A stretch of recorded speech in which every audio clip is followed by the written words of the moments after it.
بسم الله الرحمن الرحيم. Nah, sekarang kita masuk nih ya, ikhwas sekalian tentang ilmunya nih. Tadi saya sampaikan ada tiga yang akan kita bahas ya. Yang pertama secara khusus ilmu jarh wa ta'dil ya, ilmu tentang ngomongin rawi ya. Jadi ilmu jarh itu artinya menilai negatif seorang rawi, sedangkan ta'dil itu menilai positif ya. Tapi tentunya bukan kita yang menilai ya Eva ya.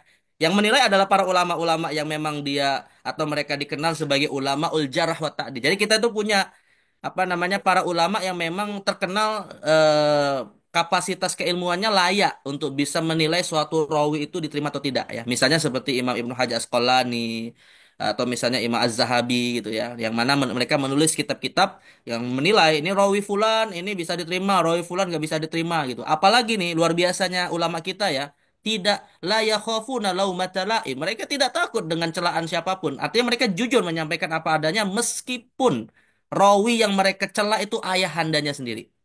Makanya ada beberapa ulama hadis itu ketika ditanya, misalnya Imam Abu Daud ya, yang menulis kitab Sunan Abi Daud, itu ditanya, bagaimana riwayat hadis yang disampaikan bapakmu wahai Imam Abi Daud? Kata Imam Abu Daud apa? Ditolak. Gitu. Jadi bapaknya sendiri dia cela gitu. Dalam arti bukan mencela sebagaimana seorang anak mencela bapak ya, bukan, tapi mencela atau menjarah untuk apa namanya memberikan penilaian bahwa riwayat yang disampaikan oleh bapaknya itu tidak bisa diterima, itu ditolak gitu ya. Nah, itu pada bapaknya sendiri.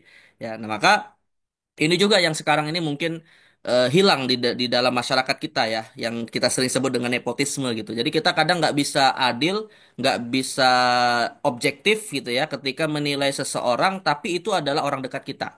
Nah itu ini yang kemudian menjadi sebab ketimpangan keadilan itu sendiri terjadi. Tapi kalau ulama kita dahulu tidak, ya siapapun dia, mau dia ayahandanya, mau dia saudaranya, bahkan mau dia pasangannya sendiri, kalau memang pendusta atau dikenal riwayatnya tidak bisa diterima karena hafalannya buruk misalnya, udah dikatakan begitu saja apa adanya ya. Jadi tidak ada semacam kecenderungan kepada seseorang untuk mengalahkan kebenaran yang dibawa dari agama ya.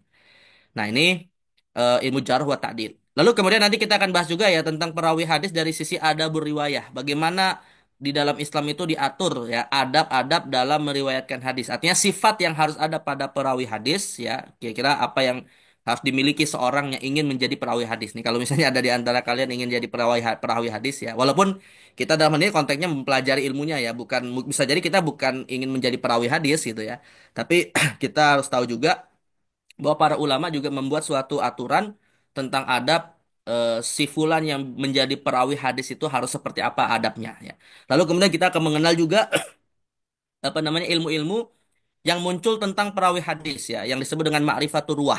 Ya, ilmu-ilmu tentang perawi-perawi hadis yang nanti jumlahnya ada 21 ilmu dan itu sebenarnya di dalam kitab Taisir dibahas di bab terakhir ya, tapi saya majukan karena masih terkait dengan masalah perawi hadis. Nanti saya arahkan halaman yang ada di buku bahasa Arabnya ataupun terjemahnya.